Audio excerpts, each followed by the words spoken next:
വിജയൻ അണ്ണാമലയല്ലേ? വിജയ് അണ്ണാമലയാണ്.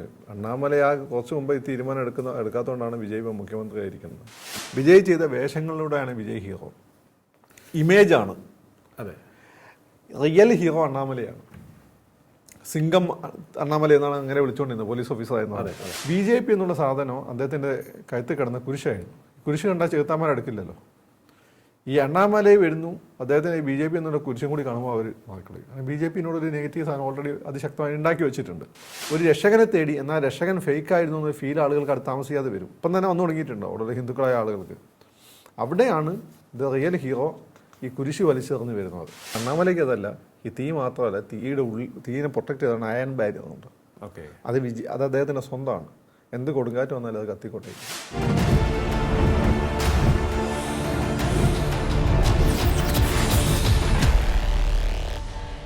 നമസ്കാരം. ടോക്കിംഗ് പോയിന്റിലേക്ക് സ്വാഗതം.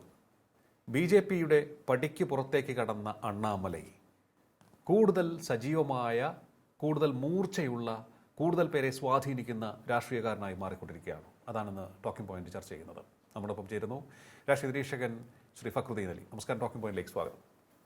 We4 ലീഡേഴ്സ് എന്ന ഒരു പ്രസ്ഥാനം കെട്ടിപ്പടുക്കുന്നു. അത് നോൺ പൊളിറ്റിക്കലാണെന്ന് പറയുന്നു. പക്ഷേ പൊളിറ്റിക്സിലേക്ക് താൻ വരുമെന്ന് അണ്ണാമലൈ വ്യക്തമാക്കിയിട്ടുണ്ട്.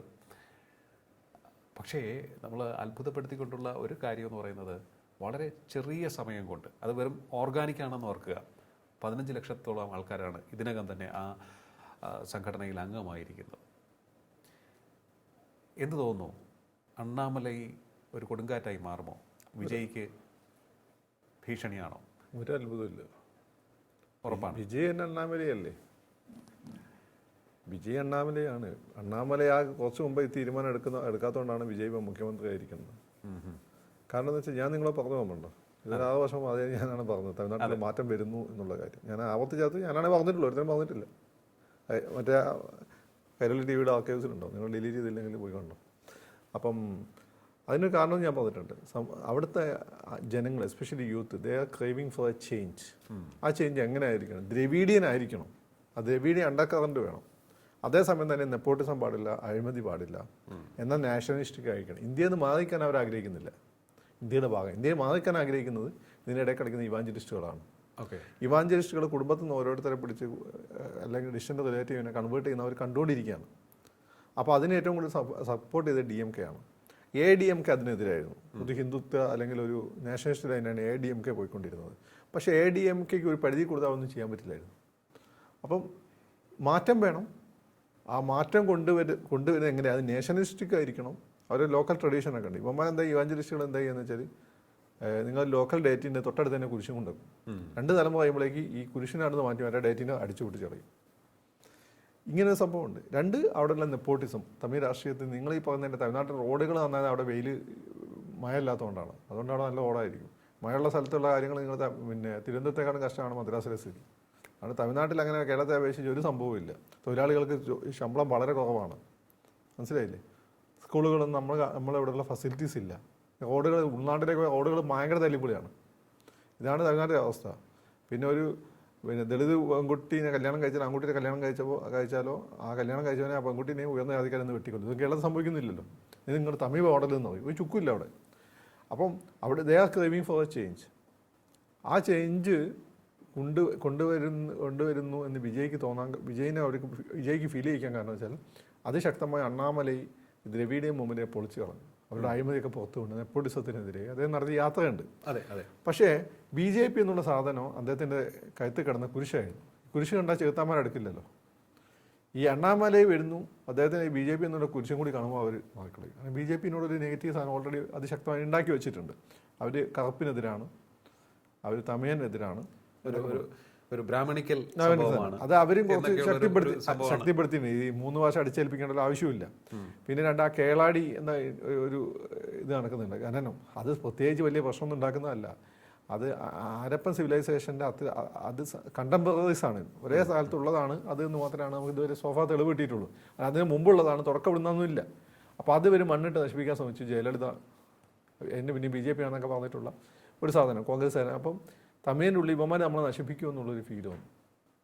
ഇതാണൊരു കാര്യം. പിന്നെ പല കാലഘട്ടത്തിൽ ഉത്തരേന്ത്യ വന്നിട്ടുള്ള പടയോട്ടങ്ങൾ അവരെ ആധിപത്യം സാധിച്ചിട്ടുണ്ട്, മറാഠക്കാരും മറ്റും, പിന്നെ മുസ്ലിം ഭരണാധികാരും. അതൊക്കെ അവരുടെ മനസ്സിലുള്ളതുകൊണ്ട് ഈ പേടി വളരെ ശക്തമാണ്. ഈ പേടിയെ ശക്തിപ്പെടുത്താൻ ഇവാഞ്ചലിസ്റ്റുകൾ ശ്രമിക്കുന്നുണ്ട്. അവിടെ മുസ്ലിംസ് വലിയ ശക്തി ഇല്ല അവിടെ. അവർ കുറേ ബിസിനസ് ക്ലാസ്സാണ്. അവിടെ ഏറ്റവും കൂടുതൽ പെനിട്രേറ്റ് ചെയ്തത് ഇവാഞ്ചലിസ്റ്റുകളാണ്. അപ്പോൾ അവരെ സംബന്ധിച്ചിടത്തോളം അങ്ങനെ ഒരു ഫീൽ ഉണ്ടാക്കണം. അപ്പം അണ്ണാമല ഇതൊക്കെ നടത്തുകയും ചെയ്തത് അണ്ണാമലേൻ്റെ കഴുത്തിൽ ഈ കുരിശുമുണ്ട്. അപ്പോൾ അതുകൊണ്ട് ജനം ആ രീതി അടുത്ത് എങ്കിൽ പോലും അദ്ദേഹത്തെ വലിയ രീതിയിൽ ആളുകൾ കൂട്ടാൻ പറ്റി. 2% 18% വോട്ട് കൊണ്ടുവരാൻ പറ്റി. AIDMK ഒരുമിച്ച് നിന്നതുകൊണ്ടാണ് അദ്ദേഹത്തെ തോൽപ്പിക്കാൻ പറ്റിയത്. അദ്ദേഹം പറഞ്ഞു AIDMK ഒരു ബന്ധവും വേണ്ട. അത് അദ്ദേഹത്തെ ടാക്റ്റിക്കലായി പറ്റിയൊരു മിസ്റ്റേക്കാന്ന് ഞാൻ പറയും. പക്ഷേ വിജയം എല്ലാത്തിനൊരു ഫാക്ടറാണ്. വിജയം ഇപ്പം ഞാനിവിടെ ചർച്ചയ്ക്ക് വരുന്നു, എൻ്റേത് ഒരു കേക്ക് താഴെയാണ് എൻ്റെ മിനിമം വ്യൂവേഴ്സ് പോകുന്നതെങ്കിൽ നിങ്ങൾ 2 ആഴ്ച കൂടുതൽ എന്നെ വിളിക്കില്ല. എനിക്ക് മിനിമം ഒരു 10K വ്യൂവേഴ്സ് ഉള്ളതുകൊണ്ടാണ് നിങ്ങൾ. അത് യാഥാർത്ഥ്യമാണ്, അത് നമ്മൾ വിഷമിച്ചിട്ടൊന്നും കാര്യമില്ല. അപ്പം മമ്മൂക്കായും ലാൽ സാറിനും അവരുടെ സിനിമ ഓടുന്നതുകൊണ്ടാണ്. അദ്ദേഹത്തിന് സുന്ദരമുള്ള ദേവനായകനായിരുന്നില്ലേ, മുകേഷ് നായകനായിരുന്നില്ലേ, സിനിമ ഓടുന്നു എന്നുള്ളത് അതൊരു വലിയ കാര്യം. അപ്പം അണ്ണാമലയെ അവരായിട്ടുള്ള ബന്ധം വേണ്ടെന്ന് വെച്ചാൽ അവരായിട്ട് ബന്ധം അണ്ണാമലയെ വിഭാവനം ചെയ്യുന്ന പോലെയുള്ള ഒരു മാറ്റം കൊണ്ടുവരാൻ പറ്റില്ല. അഴിമതി അതൊക്കെ തുടരും. അതുകൊണ്ടാണ് അദ്ദേഹം വേണ്ടെന്ന് പറഞ്ഞത്. അപ്പം അങ്ങനെ അദ്ദേഹം വന്നു. അപ്പം ഇദ്ദേഹത്തിന് വിജയ് ഈ സമയത്ത് എന്ത് ചെയ്തു? വിജയ് എല്ലാവർക്കും സ്വീകാര്യനായി. വിജയ് വളരെ തന്ത്രപരമായിട്ട് ഇടപെട്ടെ. വിജയ് ഓരോ വേഷങ്ങൾ തിരഞ്ഞെടുത്തതെല്ലാം തന്നെ വിജയിൻ്റെ ഹിസ്റ്ററി ഞാൻ നന്നായി പഠിച്ചിട്ടുണ്ട്. വിജയൻ്റെ അച്ഛൻ അതിനുവേണ്ടി വിജയനെ വളർത്തിക്കൊണ്ടുവന്നത് ഹീസ് എൻ ഇവാഞ്ചലിസ്റ്റ്, അങ്ങനെ വളർത്തിക്കൊണ്ടുവന്നതാണ്. അപ്പം വിജയ് അങ്ങനെ വന്നിട്ട് ഇദ്ദേഹം ഉണ്ടാക്കിയ സ്പേസ് ഉണ്ട്. ഇദ്ദേഹത്തിന് ആ സ്പേസ് ആക്സസ് ചെയ്യാൻ പറ്റുന്നത് മോശേനോട് പണ്ട് ദൈവം യഹോവ പറഞ്ഞ പോലെ, കാനാൻ ദേശം വളരെ പാലും തേനൊക്കെ ഒഴുകുന്ന, പക്ഷേ നിനക്ക് ഞാനത് പ്രാപ്യമാക്കില്ലെന്ന് ബൈബിൾ പറയുന്നുണ്ട്. അതേപോലെയാണ് മോശയ്ക്ക് അവിടെ എത്താനും പറ്റിയിട്ടില്ല, കാനാൻ ദേശത്ത് എത്താനും പറ്റിയിട്ടില്ല. അതായത് തമിഴ്നാടിൻ്റെ മണ്ണ് ഉഴുതുമറിച്ചിട്ട അത് യഥാർത്ഥത്തിൽ അണ്ണാമലയാണ്. പക്ഷേ അണ്ണാമലയ്ക്ക് അവിടെ തേരോട്ടം നടത്താൻ സാധിച്ചു. സ്പേസിലേക്ക് കഴുത്ത് താമരക്കുരിശുണ്ടായിരുന്നു. അതാണ് കാര്യം. അപ്പം അവിടെ വിജയ് എന്തെന്ന് വെച്ചാൽ വിജയ് ആദ്യകാലത്ത് ചെയ്ത വിജയങ്ങൾ വെറും വിജയാണല്ലോ, ജോസഫ് വിജയ് അല്ലല്ലോ. അവിടെയാണ് വിജയനെ മനസ്സിലാക്കേണ്ടത്. ജോസഫ് വിജയ് എന്ന് പറയാൻ തുടങ്ങി രാഷ്ട്രീയത്തിലേക്ക് ഒരു മോഡിക്കെതിരെ അവിടെ തമിഴ്നാട്ടിലെ വികാരം വന്നു, GST ഒക്കെ ആയിട്ട് ബന്ധപ്പെട്ട്. അങ്ങനെയാണ് ഇയാൾ ജോസഫ് വിജയ് എന്ന് പറഞ്ഞു തുടങ്ങിയത്. എന്നിട്ട് ഇലക്ഷൻ്റെ നോമിനേഷൻ ജോസഫ് വിജയ് കൊടുത്തു. മുഖ്യമന്ത്രി ആയപ്പോൾ നമ്മളിപ്പോൾ ജോസഫ് വിജയ് എന്നേ പറയുന്നുള്ളൂ, ജോസഫ് വിജയ് എന്നാൽ പിന്നെ ചന്ദ്രശേഖർ ജോസഫ് വിജയ് എന്ന് തോന്നുന്നുണ്ടായിരുന്നു. അപ്പോൾ അതിന് പിന്നാണ് വിജയ് ആരാണ് എന്ന് നമുക്ക് മനസ്സിലാവുന്നത്. വിജയ് ഇവർ കൃത്യമായിട്ടാണ് വിജയ് ചെയ്ത വേഷങ്ങളിലൂടെയാണ് വിജയ് ഹീറോ. ഇമേജാണ്. അതെ, റിയൽ ഹീറോ അണ്ണാമലയാണ്. സിംഗം അണ്ണാമല എന്നാണ് അങ്ങനെ വിളിച്ചുകൊണ്ടിരുന്നത്, പോലീസ് ഓഫീസറായിരുന്നു. അതൊരു ഭരചന്ദ്രനാണ്. അതിൽ ആളുകൾക്ക് അത് റിയൽ ഹീറോ ആണ്, മറ്റേ ഫേക്ക് ഹീറോ ആണ്. സിനിമയിൽ കണ്ട ഇമേജിനെയാണ് നിങ്ങൾ നോക്കുന്നത്. ആ ഇമേജിനെ കൺട്രോൾ ചെയ്യുന്ന പുറത്തുള്ള ബുദ്ധികേന്ദ്രങ്ങളാണ്. അതുകൊണ്ടാണ് ഞാൻ മുമ്പ് നിങ്ങളെ പറഞ്ഞു അണ്ണാമല എന്തുകൊണ്ട് തമിഴിൽ എഴുതാതെ, അല്ല ജോസഫ് വിജയ് അത് തമിഴിൽ എഴുതാതെ ഇംഗ്ലീഷിൽ എഴുതി. എന്തുകൊണ്ട് അങ്ങനെ ഈ സാഹിബിൻ്റെ ഡ്രസ്സ് പൊട്ടി ചൂടത്ത് നടക്കുന്നത്? സിനിമയിലുള്ള വിജയ് അങ്ങനെ അല്ലായിരുന്നല്ലോ, വോട്ട് ചെയ്യാൻ വരുന്ന വിജയ് അങ്ങനെ അല്ലായിരുന്നല്ലോ. അതൊരു ആരാണ് വിജയുടെ പിന്നിൽ നിന്നാണ്. പിന്നെ KV തോമസ് ആവുന്നൊരു കാര്യമാണ്. എന്നെ തമിഴ്നാട്ടിലുള്ള ബിഷപ്പുമാരെ ബന്ധപ്പെടുന്നുണ്ട് അവിടെ ഉപദേശകനായത്. അപ്പോൾ ഈ ബിഷപ്പുമാർ ബന്ധപ്പെടാൻ ബിഷപ്പുമാരാണ് അവിടെ കാര്യങ്ങൾ തീരുമാനിക്കുന്നത്. കേരളത്തിൽ ബിഷപ്പുമാരാണ് നമുക്ക് മനസ്സിലാവും. കേരളത്തിൽ പ്രധാനപ്പെട്ട കമ്മ്യൂണിറ്റിയാണ് ക്രിസ്ത്യൻ കമ്മ്യൂണിറ്റി. 18% ഉണ്ട്. തമിഴ്നാട്ടിൽ ഇപ്പോൾ ഔദ്യോഗിക രേഖ അനുസരിച്ച് 2 ഉള്ളൂ. ഇവിടുത്തെ ബിഷപ്പുമാർ ഓൾ ഇന്ത്യ തലത്തിൽ ഭയങ്കര സ്വാധീനമുള്ള ആളുകളാണ്. കേരളത്തിലെ ബിഷപ്പുമാരെന്ന് പറഞ്ഞാൽ നമുക്ക് മനസ്സിലാവും. തമിഴ്നാട്ടിലെ ബിഷപ്പുമാരെന്ന് പറയുമ്പോൾ അതിൻ്റെ അർത്ഥം എന്താണ്? വിജയനെ കൺട്രോൾ ചെയ്യുന്ന ബിഷപ്പുമാരാണ്. അപ്പോൾ ഓൾറെഡി ഒരു രക്ഷകനെ തേടി, എന്നാൽ രക്ഷകൻ ഫേക്ക് ആയിരുന്നു എന്നൊരു ഫീൽ ആളുകൾക്ക് അടുത്ത് താമസിയാതെ വരും. ഇപ്പം തന്നെ വന്നു തുടങ്ങിയിട്ടുണ്ടോ ഓൾറെഡി ഹിന്ദുക്കളായ ആളുകൾക്ക്. അവിടെയാണ് ദ റിയൽ ഹീറോ ഈ കുരിശ് വലിച്ചെറിഞ്ഞ് വരുന്നത്. അതാണ് അദ്ദേഹത്തിൻ്റെ പ്രസക്തി. അപ്പോൾ ഞാൻ അന്ന് നിങ്ങളോട് ഞാൻ പറഞ്ഞില്ലേ, അവിടെ ഒരു ചെറുപ്പക്കാരൻ വരും. പക്ഷേ വിജയ് ആണെന്ന് ഞാൻ കരുതിയിരുന്നില്ല. പക്ഷേ ഇപ്പം വിജയ് ആയിട്ടാണ് ഐഡൻറ്റിഫൈ ചെയ്തിരിക്കുന്നത്. ആ രക്ഷകൻ, ആ യഹോവ, ആ സേവ്യർ അത് അണ്ണാമലയാണ്. ഓക്കെ. അപ്പോൾ ആ സേവ്യർ അദ്ദേഹത്തിൻ്റെ മൂവ്മെൻറ്റിന് ഇനി കൂടുതൽ മൂർച്ച ഏറുകയുള്ളൂ. കാരണം അദ്ദേഹം നാഷണലിസ്റ്റാണ്. പിന്നെ അവിടെ IAS അങ്ങനെയുള്ള വലിയ ബഹുമാനമുള്ള സ്ഥലമാണ് തമിഴ്നാട്. കാരണം അവിടെ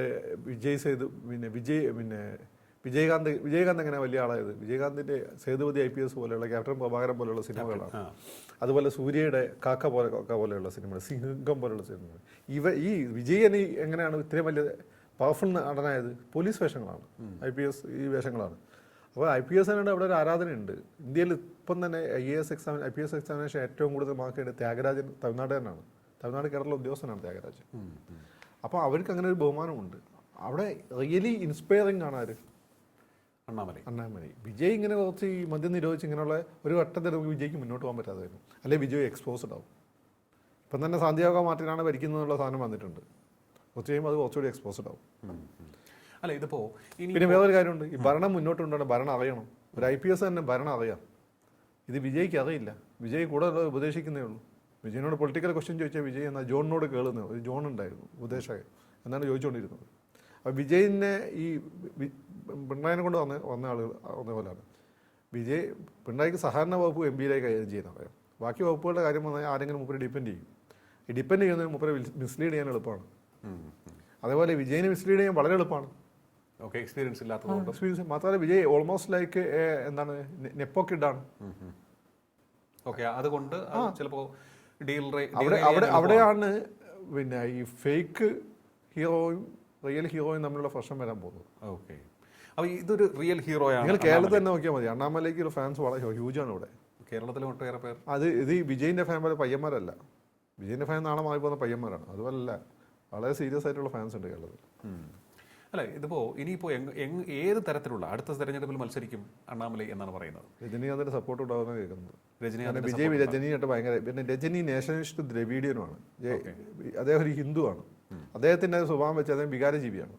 അതായത് രാഷ്ട്രീയ പാർട്ടി ഉണ്ടാക്കി മുന്നോട്ട് പോകാൻ പറ്റില്ല. അപ്പം അദ്ദേഹത്തിന് വലിയൊരു വോട്ട് ബേസ് ഉണ്ട് അവിടെ. അണ്ണൻ്റെ വോട്ട് ബേസ് ഉണ്ട്. അപ്പോൾ അണ്ണൻ സഹായിക്കുമെന്നാണ് കേൾക്കുന്നത്. ചിത്രം മാറും. അപ്പോൾ അത് ചിത്രം മാറാനുള്ള സാധ്യതയാണ്. അണ്ണൻ അപ്പം ഇപ്പം നോക്കിയാൽ അണ്ണൻ ചെയ്യുന്ന മൊത്തം പോലീസ് വേഷങ്ങളാണ്, പവർഫുൾ വേഷങ്ങൾ. ഇത് വലിയ ഘടകം. വിജയുടെ അവസാനത്തെ പോലീസ് വേഷമാണ്. ജനനായകൻ്റെ പോസ്റ്റർ കണ്ടിട്ട് പോലീസ് വേഷമാണ്. മനസ്സിലായില്ലേ? അല്ല ഇതിപ്പോൾ ഇനി മറ്റൊരു സംസാരമുണ്ട്, ചില സംശയങ്ങളൊക്കെ ചില കോണുകളിൽ നിന്ന് വരുന്നുണ്ട്. BJPയുടെ ഷൂജാന്നോ? അതെ, അതൊക്കെ ചിലപ്പോൾ ആയിരിക്കില്ല എന്ന് ഞാൻ പറഞ്ഞു. BJPയുടെ ട്രോജനാണോ, അല്ലെങ്കിൽ BJP കാരണം BJP നേതൃത്വവുമായി വളരെ സ്മൂത്ത് ആയിട്ടുള്ള ഒരു അതിപ്പം അദ്ദേഹം അങ്ങനെ ആണെങ്കിൽ BJP 4 തെറിവ് വേണ്ട, ഇവിടെ പലരും ചെയ്യുന്ന പോലെ ഇറങ്ങി അന്നാ തന്നെ ലീഡർ, ആരുടെ ലീഡർ എന്നൊക്കെ ചോദിക്കണം, അല്ല ആരുടെ ഉമ്മൻചാണ്ടി. അങ്ങനെ അദ്ദേഹം ചോദിച്ചില്ല. നമ്മൾ നല്ല ബന്ധമാണ്, പക്ഷേ ചില കാര്യങ്ങൾ യോജിക്കാൻ വിയോജിപ്പുണ്ടെന്ന് ആദ്യം വ്യക്തമായിരുന്നു. ജയലളിത ആയിട്ടുള്ള ബന്ധം, ഐ മീൻ ADMK ആയിട്ട് ബന്ധം വേണമെന്ന് അദ്ദേഹം പറയുന്നു. അത് വിയോജിപ്പിൻ്റെ ഒന്നാമത്തെ ഇതായിരുന്നു. പിന്നെ കുറച്ച് തമിഴ് ഓറിയൻറ്റഡ് ആണോ, ത്രിഭാഷാ സിദ്ധാന്തത്തിൽ അദ്ദേഹം എതിരാണ്. അപ്പം വിയോജിപ്പുണ്ട്. അപ്പം പക്ഷേ ഇപ്പം എന്ന് വെച്ചാൽ അദ്ദേഹം ചെയ്തതെന്ന് വെച്ചാൽ വിയോജിപ്പുകൾ യോജിച്ചു പോകാൻ പറ്റാത്ത ഘട്ടത്തിൽ അദ്ദേഹം ബ്രേക്കപ്പ് ചെയ്തു. ഇത്രയേ ഉള്ളൂ. അത് BJP തള്ളിക്കളയുന്നൊന്നുമില്ല. BJP അങ്ങനെ പൂർണ്ണമായി തള്ളിക്കളയേണ്ട ആവശ്യമില്ല. ഇത് നാഷണൽ പാർട്ടി. അല്ല ഞാൻ ചോദിച്ചോട്ടെ, അതായത് ഏതെങ്കിലും സാധ്യത ബാക്കി കിടക്കുന്നുണ്ടോ പിന്നീട് ഒരു സഹകരണത്തിന്? അതൊക്കെ ഉണ്ടാവും. ആരാ സഹകരിക്കാത്ത? DMK അല്ലേ BJPനെ സൗത്തിൽ നിന്ന് ഇങ്ങനെ വളർത്തിയത്. കോയമ്പത്തൂരൊക്കെ BJPനെ ഏൽപ്പിച്ചെടുത്ത DMK അല്ലേ. അതിപ്പോൾ ഓൾറെഡി BJPക്കാരനായിട്ടുള്ള ഹിന്ദു ആയിട്ടുള്ള ഹിന്ദുത്വവാദത്തോട് താല്പര്യമുള്ള അദ്ദേഹം സഹകരിച്ചാൽ എന്താ പ്രശ്നം? സഹകരിക്കണമല്ലേ. വിജയ് പോലും ഇപ്പോൾ സഹകരിക്കുന്നില്ല. എന്തിനാ ഈ വന്ദേമാതരം പാടിയത്? വേണ്ടാന്ന് വന്നുകൂടായിരുന്നു. അല്ലെ വന്ദേമാതരം ഇംഗ്ലീഷ് പാടിയാൽ വന്നുകൂടായിരുന്നു. ഗോഡ് ലവ്സ് എന്ന് പറഞ്ഞു പാടിയാൽ പറയായിരുന്നു. അല്ല അപ്പോൾ ഇത് തമിഴ്നാട് രാഷ്ട്രീയം അപ്പോൾ ഒരു ചേഞ്ചിന്റെ പാതയിലാണ്, മാറ്റത്തിന്റെ പാതയിൽ തന്നെയാണ്. ഇതിങ്ങോട്ട് കേരളത്തിലേക്ക് അടിക്കും. നോക്കിയോ, കേരളത്തിലേക്ക് മടിക്കും. ഞാൻ നിങ്ങൾ പറഞ്ഞില്ലേ എൻ്റെ എപ്പിസോഡ് നമ്മളതല്ലേ പറഞ്ഞു. പിള്ളേർ മാറ്റത്തിന് റെഡിയാണ്. ഞാൻ നിങ്ങളെ മോനോട് സംസാരിച്ച് നോക്ക്. നിങ്ങളെ ഹീറോ എന്നല്ല അവൻ്റെ ഹീറോ. നിങ്ങൾ മാറ്റത്തിന് റെഡിയല്ലേ? പിന്നെ തീർച്ചയായിട്ടും നമ്മൾ മാറ്റം ആഗ്രഹിക്കാത്തവരാണ്. കാരണം ഒരു looking for A real hero. അവിടെയാണ് നിങ്ങളിപ്പോൾ സതീശനെ പ്ലേസ് ചെയ്തിരിക്കുന്നത്. സതീശൻ ഇതുവരെ ആ ഗ്രാഫിനനുസരിച്ച് പോയിട്ടുണ്ട്. സോഫാർ ഇവിടെ ബുദ്ധിജീവികൾക്ക് പക്ഷേ സതീശൻ ഇഷ്ടമല്ല. നിങ്ങളുടെ ബുദ്ധിജീവികൾ സംസാരിച്ചില്ലേ? അല്ല ഈ സതീശൻ എന്തായാലും നമുക്ക് കാത്തിരിക്കാം, അദ്ദേഹത്തിന് ടൈം കൊടുക്കാം. So good. അതെ, അത് നിശ്ചയദാർഢ്യമുണ്ട് സതീശൻ പറയുന്ന കാര്യങ്ങൾ, അദ്ദേഹത്തിൻ്റെ ബോഡി ലാംഗ്വേജ്. അല്ല കേരളത്തിൽ എന്താ പറയുക, പിന്നെ ഞാൻ അത്യാവശ്യം വായനയൊക്കെയുള്ള ആളായിരുന്നു. ഞാൻ പിന്നെ വായനയോടൊക്കെ എനിക്കൊരു പുച്ഛം തോന്നിയത് നമ്മുടെ കഴിഞ്ഞ 10 വർഷത്തെ പഠനകാലത്താണ്. ഞാൻ വായിക്കുന്ന എഴുതുന്ന ആളുകളെ മൂപ്പർക്ക് വലിയ താല്പര്യമില്ല. മൂപ്പരെ പല സ്ഥലത്തും പിടിച്ചെഴുതിയ ആളുകൾ ഇങ്ങനെ ഏകദേശം ആളുകളാണ്. പിന്നെ വന്ന് ഗുണ്ടായിസത്തൊക്കെ ന്യായീകരിക്കുന്ന രീതിയിലാണ് സംസാരിച്ചത്. അപ്പോൾ എനിക്കൊക്കെ ഈ വായന ചെയ്തൊരു പാരമായിപ്പോയെന്ന് എനിക്ക് തോന്നിയിട്ടുണ്ട്. ഞാനിപ്പോൾ എഴുതാറില്ല. ഇപ്പോഴത്തെ ട്രെൻഡ് അതാണല്ലോ. അപ്പോൾ സതീശൻ വന്നപ്പോൾ നേരെ തിരിഞ്ഞു. വായനയ്ക്ക് എത്തിന് ഇപ്പോൾ പിള്ളേർ വരെ വായിച്ചു തുടങ്ങി. മുഖ്യമന്ത്രി വായിക്കുന്നത്. മുഖ്യമന്ത്രി വായിക്കുന്നത് അങ്ങനെ ട്രഡീഷൻ അല്ലേ നമുക്ക്. ഇതല്ലേ ഗുരു പട്ടഭിസ്വാമികളൊക്കെ പറഞ്ഞത്. അല്ലാതെ നമുക്ക് വേണ്ടിയത് ഈ പറയുന്നതിനെ വന്നിട്ട് ഉളി എടുത്തുകൊണ്ട് പിന്നെ തെരുവിലേക്ക് ഇറങ്ങാനാണോ? കറക്റ്റ്. ഇപ്പം നാളെ തന്നെ ആ പിന്നെ AD റെയ്ഡിന് വന്നപ്പോൾ അതിൻ്റെ അക്കൗണ്ട് ന്യായീകരിക്കുന്ന രീതിയിലാണ് സംസാരിച്ചത്. പക്ഷേ രക്ഷാപ്രവർത്തനം ഒന്നും ശരിയാണ്. അവർ ഓടി വരുമ്പോൾ പിടിച്ചു വരുന്നത് അദ്ദേഹം കണ്ടത്. പക്ഷേ വൈകുന്നേരം വന്നത് TV കാണില്ലേ? എല്ലാ പാർട്ടി ഓഫീസിലും ഏഷ്യാനെറ്റ് വെക്കുമല്ലോ. കൈരളി കാണില്ല എന്ന് വിചാരിക്കുക. അല്ല കൈരളിയിൽ വെക്കുന്ന കാര്യം എല്ലാ ഏഷ്യാനെറ്റ് വെക്കുമല്ലോ. അതിൽ കാണില്ലേ? അതെ എല്ലാം എന്തായാലും രക്ഷാപ്രവർത്തനമാണെങ്കിൽ തന്നെയും അത് ED ആക്രമണം ഗുണ്ടായുസത്തിനായിരിക്കും. പിന്നെ ഗുണ്ടായുസത്തിന് ഏറ്റവും കൂടുതൽ പ്രൊമോട്ട് ചെയ്ത് ആശ്വാസമുള്ള നേതാക്കന്മാരെ പ്രൊമോട്ട് ചെയ്യുക, റിയാസ് അവനെ വെട്ടിപ്പിടിച്ച അടുത്ത സമയം ഫോട്ടോ എടുക്കുക, ഇതൊക്കെ റോങ് മെസ്സേജാണ് കൊടുത്തത്. അതിനെല്ലാം കൂടിയാണ് ഇലക്ഷൻ കിട്ടിയത്. യെസ്. അപ്പോൾ എന്തായാലും അത്തരത്തിലുള്ള കാര്യങ്ങളിലേക്കൊക്കെ തന്നെ ഒരു മറുപടിയാണ് തമിഴ്നാട്ടിലാണെങ്കിൽ തന്നെ. തമിഴ്നാട്ടിലും വളരെ ശക്തമായ രീതിയിലാണ് അദ്ദേഹം അഴിമതിക്കെതിരെ ആഞ്ഞടിച്ചത്. ഒപ്പം തന്നെ യുവജനങ്ങളെയും മറ്റുള്ള എല്ലാവരെയും ഒക്കെ തന്നെ സജ്ജരാക്കുന്നത്, ഒരു പൊളിറ്റിക്കൽ മൂവ്മെൻറ്റിനെ സജ്ജമാക്കുകയാണ് അദ്ദേഹം ചെയ്യുന്നതെന്ന് എനിക്ക് തോന്നുന്നു. കാരണം എന്താണ് നമ്മുടെ ജീവിതമെന്നും ജീവിതത്തിൽ വിജയ്ക്ക് ഫാൻസ് ക്ലബ് ഉണ്ട്, അതാണ് അയാൾ കൺവേർട്ട് ചെയ്തത്. അയാൾ അച്ഛനാണ് ഇതൊക്കെ ചെയ്തത്. ആദ്യം ഫാൻസ് ക്ലബ്ബ് കൺവേർട്ട് ചെയ്തപ്പോൾ ഇയാൾ അച്ഛനായിട്ട് തെറ്റിയെന്നൊക്കെയാണ് പറഞ്ഞത്. ഇതൊക്കെ നാടകമായിരുന്നു. അതുപോലെയാണ് ഇപ്പം വിജയും അതുപോലെ തന്നെ രജനീകാന്തിൻ്റെ ഭാര്യ ഉണ്ടാക്കുന്ന 2 NGO ടൈപ്പ് ഓഫ് ഓർഗനൈസേഷൻ. ഇത് പെട്ടെന്ന് കൺവേർട്ട് ചെയ്യാൻ പറ്റും. അല്ല, ഇതിപ്പോൾ നമ്മൾ നോക്കുമ്പോൾ വിജയുടെ കാര്യം പറഞ്ഞപ്പോൾ ഒരു കണക്ക് ഞാൻ ഒരു റിപ്പോർട്ടിൽ കണ്ടത് 85,000 ഫാൻ ക്ലബ്ബുകൾ ഉണ്ടായിരുന്നു അദ്ദേഹത്തിന് 2008. അതിനെല്ലാം എന്താണ് വിജയ് മക്കൾ ഇയക്കം എന്നുള്ള ഒരു അംബ്രല്ലയുടെ കീഴിൽ കൊണ്ടുവന്നു. ആ 85,000 നോക്കുകയാണെന്നുണ്ടെങ്കിൽ ഓരോന്നിലും ഒരു 20 അംഗങ്ങൾ ഉണ്ടെങ്കിൽ തന്നെ എത്ര ലക്ഷം. വിജയ് എന്താ ചെയ്തതെന്ന് വെച്ചാൽ ഈ ഫാൻസ് ക്ലബിനോട് പറഞ്ഞു അംഗത്വം നിലനിർത്താൻ ഇവരെന്ത് ചെയ്യണമോ, ഇപ്പോൾ ഓരോ മാസവും ഇത്തിരി രക്തദാനം അങ്ങനെയുള്ള കാര്യങ്ങളൊക്കെ ചെയ്യണം, ഇല്ലെങ്കിൽ പുറത്താവും. അങ്ങനെ അവരെ ചലിപ്പിച്ചുകൊണ്ടിരുന്നു, ജനങ്ങളെ കണക്ട് ചെയ്തുകൊണ്ടിരുന്നു. അതെ, അണ്ണാമലയ്ക്ക് ഇതിൻ്റെ ആവശ്യമില്ല. കാരണം ഇങ്ങനെയൊക്കെ ചെയ്യുന്ന ആളുകളാണ് അണ്ണാമലയോട് ചേർന്നിരിക്കുന്നത്. എന്തായാലും ഇത് ഒരു ഓർഗാനിക് ആയിട്ട്, അതായത് കൃത്രിമത്വം ഇല്ലാതെയാണ് എല്ലാവരും ഫേസ് ടു ഫേസ് നിന്നാൽ വിജയ് ഉദയനിധിനെ തോൽപ്പിക്കും, വിജയിനെ അണ്ണാമലയെ തോൽപ്പിക്കും.